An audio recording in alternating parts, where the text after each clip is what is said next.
الحمدللہ رب العالمین والصلاة والسلام علی سید الانبیاء والمرسلین اما بعد فاعوذ باللہ من الشیطان الرجیم بسم اللہ الرحمن الرحیم۔ سورۃ الفرقان کی تقریباً 74 آیات کی 74 آیات کی تفسیر ہو گئی ہے۔ ماقبل آیات میں اللہ تبارک و تعالی نے اپنے خاص بندوں کے اوصاف، ان کی خوبیاں اور ان کے چند افعال و اعمال کا تذکرہ فرمایا۔ یقینی سی بات ہے کہ اس تذکرہ فرمانے میں کوئی نہ کوئی حکمت پوشیدہ ہے، اور وہ حکمت اللہ ہی بہتر جانتا ہے کہ حقیقی حکمت کیا ہے۔ لیکن جب غور و تفکر کیا جائے تو ایک آسان سی بات ضرور سامنے آتی ہے کہ جب ہم کسی کے سامنے کسی دوسرے کے اچھے عمل کو بیان کرتے ہیں تو یا تو صرف اس کی تعریف کرنا، اس کی مدح کرنا مقصود ہوتا ہے، کبھی ایسا ہوتا ہے، اور کبھی ایسا ہوتا ہے کہ ہمیں ترغیب دینا مقصود ہوتا ہے۔ ہم سب کو بٹھا کے سمجھا رہے ہوتے ہیں، دیکھو وہ آدمی کتنا اچھا ہے، وہ سخی ہے، وہ یوں کرتا ہے، ایسا کرتا ہے، ایسا کرتا ہے، اور ہمارا قصد و ارادہ یہ ہوتا ہے کہ سامنے والے اس کو سنیں تو ان کے دل میں بھی عمل کا شوق، کسی خوبی کو اپنانے کا شوق اور جذبہ بیدار ہو جائے۔ تو اس میں دونوں چیزیں ہی کار فرما ہیں۔ ایک طرف تو اللہ تبارک و تعالیٰ اپنے مخصوص بندوں کی مدح فرما رہا ہے، ان کی تعریف کرنا مقصود ہے، دوسرا ہمارے لیے ترغیب کا سامان ہے کہ ہم بھی ان کو اختیار کریں۔ جن اعمال کو ذریعہ بنا کر، یا جن بہت سارے اعمال کو ذریعہ بنا کر، جن میں سے چند ایک یہ بھی ہیں وہ اللہ کی بارگاہ میں مقبول ہوئے، ہم بھی اگر ان اعمال و افعال کو اپنائیں گے تو انشاءاللہ ضرور اللہ تبارک و تعالیٰ کے قریب ترین ہوتے چلے جائیں گے۔ لہٰذا اللہ نے یہ تمام چیزیں بیان فرمائی، جس کا خلاصہ میں ایک دفعہ پھر عرض کر دیتا ہوں۔ مثلا ایک تو اللہ نے ارشاد فرمایا کہ اللہ کے جو خاص بندے ہیں وہ زمین پر اکڑ کر نہیں چلتے ہیں۔ دوسرا، جب جاہل لوگ ان سے خواہ بحث کرنا شروع کر دیں تو وہ بحث نہیں کرتے ہیں بلکہ ان کے پاس سے خاموشی سے اٹھ کر چلے جاتے ہیں۔ تیسرا وصف یہ بیان کیا کہ وہ راتوں کو جاگتے ہیں، اور جاگتے ایسا نہیں کہ باہر روڈ پہ فٹ پاتھ پہ آوارہ گر دوستوں کے ساتھ جا کر بیٹھ جائیں،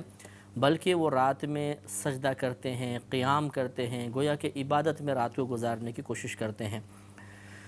اور وہ دعائیں کرتے ہیں کہ اللہ تعالی ہم سے جہنم کا عذاب دور فرما۔ تو گویا اس میں اشارہ ہے کہ ان کے دل میں جہنم کے عذاب کا خوف ہوتا ہے، اور یہی خوف انہیں اس دعا پر مجبور کر دیتا ہے کہ وہ جہنم سے پناہ طلب کریں۔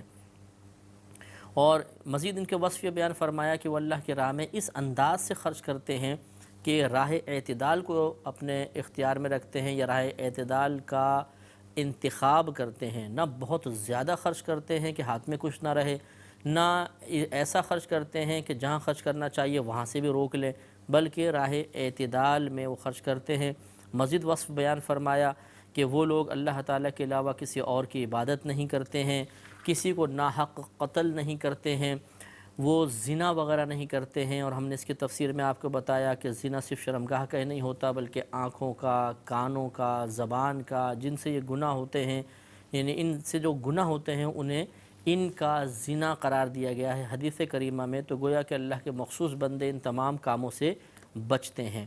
تو یہ اللہ نے ارشاد فرمایا ان کے تمام، پھر آگے بیچ میں کچھ باتیں کر کے پھر مزید اوصاف بیان فرمائے کہ یہ وہ لوگ ہوتے ہیں جو جھوٹی گواہی بھی نہیں دیتے ہیں، اور جب کسی بیہودہ مجلس کے پاس سے یا ایسے لوگوں کے پاس سے گزرتے ہیں کہ جو کسی غلط کام میں مشغول ہیں تو وہاں ٹھہر کر تماشائی نہیں بن جاتے، تماش بین بن کے ان کی حوصلہ افزائی کا سامان نہیں کرتے ہیں بلکہ وہاں سے فوراً گزرتے چلے جاتے ہیں۔ اسی طرح جب اللہ تعالیٰ کی آیات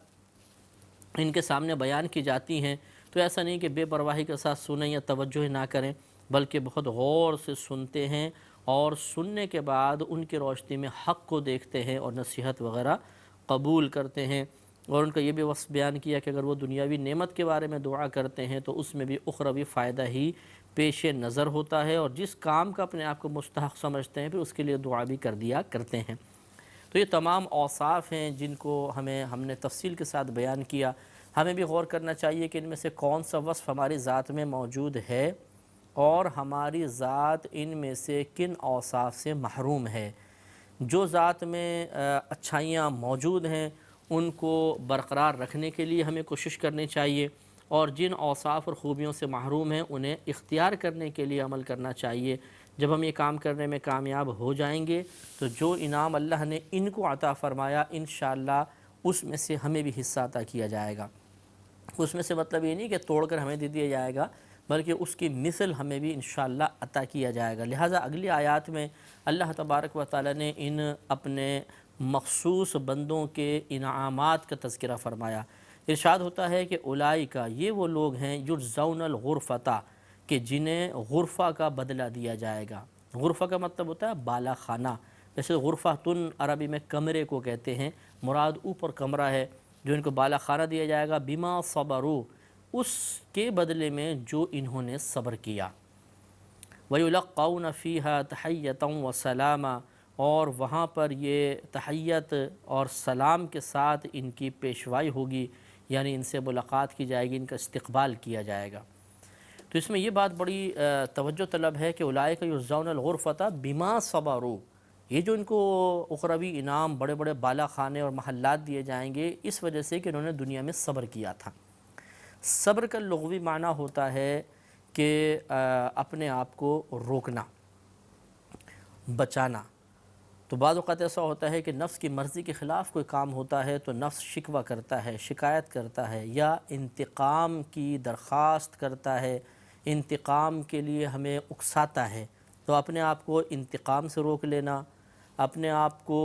بدلہ لینے سے، اعتراض سے، شکوہ شکایت سے روکنا، اس کا نام صبر ہوتا ہے۔ اور صبر کی مختلف اقسام ہوتی ہیں۔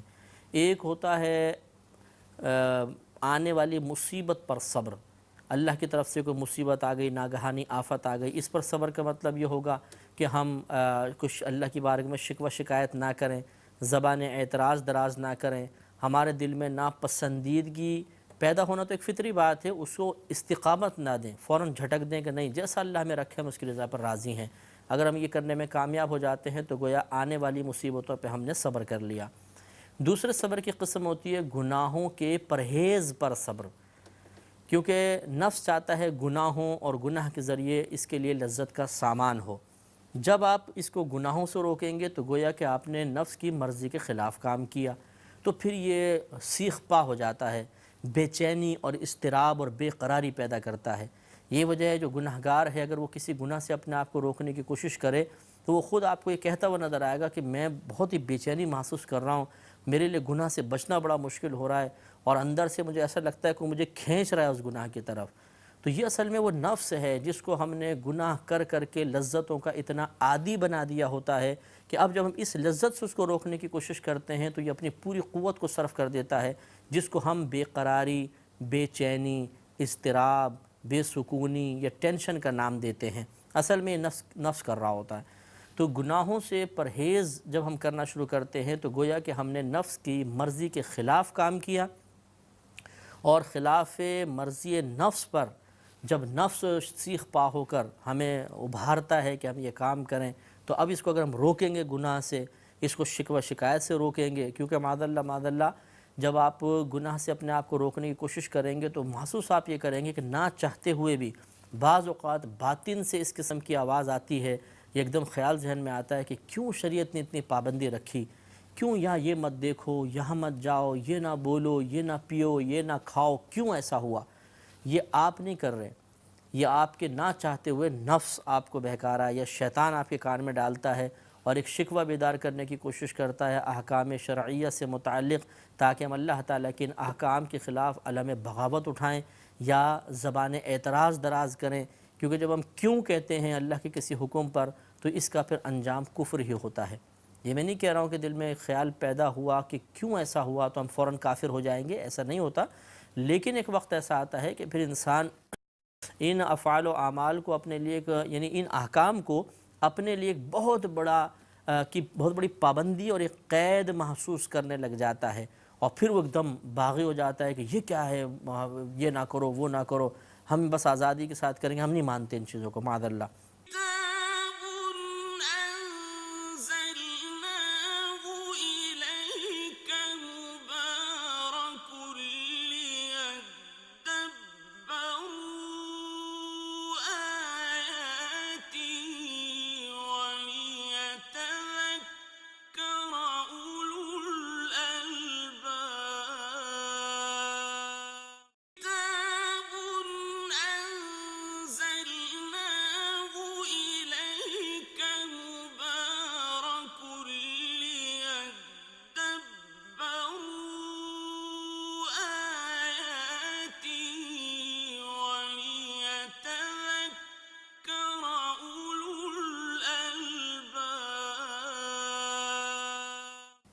تو یہ وہی ایک جو پمپ کیا جا رہا تھا ہمیں اندر سے، نفس و شیطان ہمیں بہکا رہا تھا، اس کا لاوا ابل کے باہر آتا ہے، اور گویا کہ ہم گناہوں سے پرہیز پر صبر نہ کر سکے، اور یہ اس طرح پھر بعض اوقات کفر سرزد ہو جاتا ہے۔ لہٰذا گناہوں سے پرہیز پر صبر یہ بہت مشکل ہے، اس کا ثواب بہت زیادہ ہے۔ تیسرا جو قسم ہوتی ہے تیسری جو قسم ہے صبر کی، وہ ہے عبادات پر صبر۔ عبادات پر صبر کا مطلب ہے کہ نفس جو ہے یہ کبھی بھی عبادت کو پسند نہیں کرتا، چاہے وہ جسمانی ہو، چاہے مالی ہو، چاہے جسم اور مال کا مجموعہ ہو۔ جسمانی جیسے نماز اور روزہ، مالی جیسے زکوٰۃ خرچ کرنا، قربانی، اور چاہے ان دونوں کا مجموعہ ہو جیسے حج اور عمرہ۔ تو نفس نہیں چاہتا یہ کام کرنا۔ آپ بدنی عبادت کرنے لگیں گے، آپ کو نماز سے روکے گا۔ آپ روزہ رکھنے کی کوشش کریں گے تو نفس پہ قہر ہوتا ہے، آپ کو روزے سے روکے گا۔ آپ پیسہ خرچ کرنا چاہیں گے تو یہ کہے گا نہیں تم تنگ دست ہو جاؤ گے، اتنا پیسہ زکوٰۃ میں نکال رہو، روک کر رکھو، نہیں دو، ہو سکتا ہے کل تم تنگ دست ہو جاؤ۔ تو نفس اس مالی عبادت کو بھی پسند نہیں کرتا۔ اور پھر حج یا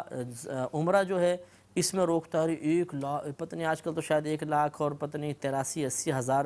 حج میں لگ رہے ہیں، تو اب اتنا زیادہ پیسہ بظاہر، تو اس سے نفس روکنے کی کوشش کرتا ہے اور ڈراتا ہے کہ اتنے پیسہ خرچ کرو گے، اگر 2-3 آدمی جائیں گے گھر کے تو اتنا زیادہ پیسہ لگ جائے گا۔ یا اگر پھر آپ مانتے ہی نہیں ہیں کہ نہیں ہمیں تو جانا ہے، آپ جانے لگتے ہیں، تو پھر یہی نفس و شیطان نیت میں بگاڑ پیدا کرتے ہیں کہ چلو چلتے ہیں، اچھا لوگ حاجی کہیں گے، پورے خاندان میں واہ واہ ہو جائے گی، بڑی عزت بنے گی، لوگ ہار ڈالیں گے، پھر ہمارے خاندان میں ہماری ویلیو بڑھ جائے گی، تو پھر اخلاص کم کرنے کی کوشش کرتے ہیں۔ غرض یہ کہ عبادات پر بھی صبر ہوتا ہے، کیونکہ عبادت کا ارتکاب بھی نفس کی مرضی کے خلاف ایک کام ہے۔ اس پر بھی پھر نفس بعض اوقات شکوے کرتا ہے، یار یہ نماز کیوں اللہ نے فرض کر دی؟ آپ ساری رات بڑی نائٹ آپ نے لگائی، تھکے ہارے لیٹے، تو تھوڑی دیر بعد یہ اذان فجر ہو گئی۔ اب مؤذن کہہ رہے ہیں حی علی الصلاۃ، حی علی الفلاح، آؤ نماز کی طرف، آؤ بھلائی کی طرف، الصلاۃ خیر من النوم، نماز نیند سے بہتر ہے۔ تو اس وقت انسان کا اٹھنا بڑا مشکل ہوتا ہے، تو پھر یہ نفس کہتا ہے کہ یار معاذ اللہ ہمارے اس حالت کے اوپر یہ کامیاب وار کرتا ہے، حالت کو بنیاد بنا کر، اور ہم کہتے ہیں کہ اللہ نے کیوں یہ فجر کی نماز ہم پہ لازم کر دی؟ اگر تھوڑا لیٹ ہوتا تو کیا تھا، 9-10 بجے رکھ دیتا نماز، آرام سے اٹھ کے پڑھ لیتے۔ اب اس ٹائم جب نیند کا غلبہ ہے، تھکن سے چور چور ہیں، اٹھ کے اللہ کی بارگاہ میں حاضر ہوں، تو یہی جو مطلب شکوہ، شکایت، مزاحمت، اس کو آپ روکیں گے اور روک کے اپنے آپ کو اٹھا کر مصلی تک پہنچا دیں گے، مسجد تک پہنچا دیں گے، تو گویا کہ عبادت پہ صبر کیا۔ تو اسی طرح مختلف عبادات کے ارتکاب پر نفس شکوے کرتا ہے، شکایتیں کرتا ہے، زبان اعتراض دراز کرتا ہے۔ حکیم باری تعالی اللہ تعالیٰ جو سب سے بڑا حکمت رکھنے والا ہے، اس کی حکمتوں کو معمولی کر کے پیش کرتا ہے، تاکہ ہم یہ کہیں گے اس میں کیا فائدہ ہوا، اس کو کیوں ایسے لازم کر دیا۔ اب یہ کیوں ہمیں کیا پتہ، وہ تو اللہ تبارک و تعالیٰ ہے جس نے یہ کیوں کے لیے جو عقل ہمارے ذہن، جو ہمارا ذہن کام کر رہا ہے، جو کیوں کے سوالات بیدار ہو رہے ہیں، یہ ذہن بھی اسی رب کا عطا کردہ ہے۔ بہرحال تو اب عبادات پر صبر کا مطلب ہوتا ہے انہیں استقامت سے ادا کرنا، اور جو ان کی ادائیگی کی راہ میں رکاوٹ بننے والی باطنی مزاحمت ہے اسے کچل دینا، یہ ہے عبادات پر صبر۔ تو اللہ نے ارشاد فرمایا کہ اولئک یجزون الغرفۃ بما صبروا، یہ وہ لوگ ہیں کہ انہیں بدلہ دیا جائے گا بالا خانوں کا، اوپر بڑے بڑے مکانوں کا، اس سبب سے جو انہوں نے صبر کیا۔ تو اس صبر کی تمام اقسام کو شامل ہے۔ یہ جو اللہ کے نیک بندے ہیں یہ عبادات پر بھی صبر کرتے ہیں، یہ گناہوں سے پرہیز پر صبر کرتے ہیں، یہ اللہ کی طرف سے آنے والی ناگہانی آفات اور مصیبتوں پہ صبر کرتے ہیں۔ ان سب کا بدلہ اللہ تعالیٰ نے خود قرآن میں صراحتاً بیان فرمایا کہ ان کو جنت میں داخلہ ملے گا، اور وہاں پر ان کا استقبال کیا جائے گا، ان کو فرشتے سلام کریں گے، ان کو خوش آمدید کہا جائے گا، اور ان کو استقبال کر کے جنت میں لے جایا جائے گا۔ تو اس وقت پھر ہمیں اندازہ ہوگا کہ آج جو ہم نے صبر کیا تھا،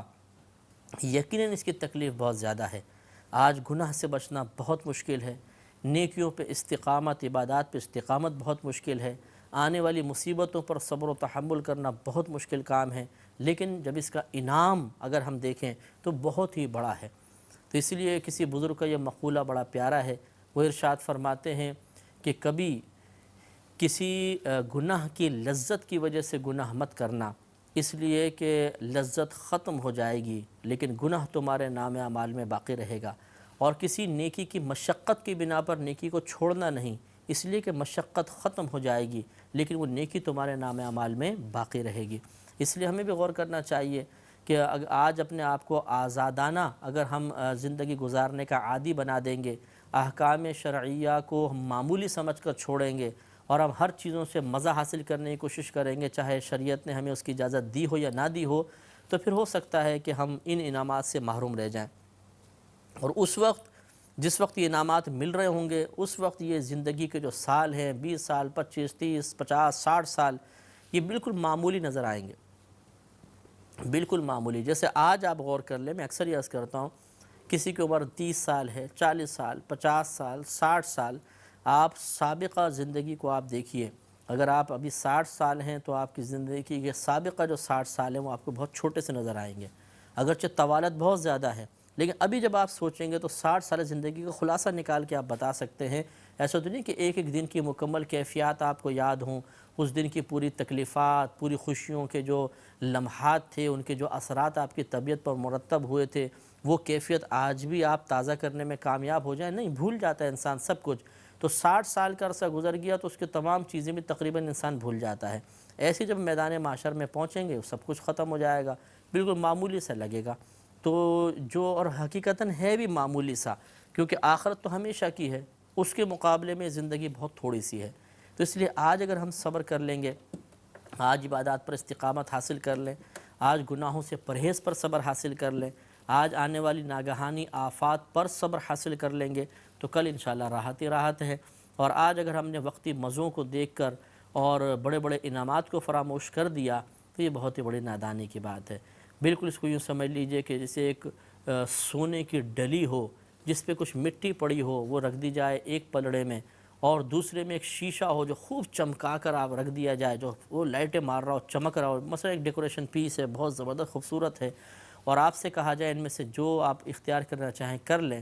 تو آپ یہ مٹی آلودہ سونا ہی پسند کریں گے، یہ چمکتا ہوا شیشہ نہیں۔ تو بلا تمثیل یہ سمجھ لیں کہ جو گناہ ہیں، عبادات سے راہ فرار کے ذریعے جو مزہ حاصل ہم کر رہے ہیں یا وقتی سکون حاصل کر رہے ہیں، اپنے آپ کو راحت دے رہے ہیں، یہ چمکتے ہوئے شیشے کی طرح ہے، اور آخرت یہ سونے کی ڈلی کی طرح ہے۔ سمجھدار آدمی کے لیے اشارہ کافی ہوتا ہے۔ وآخر دعوانا ان الحمدللہ رب العالمین۔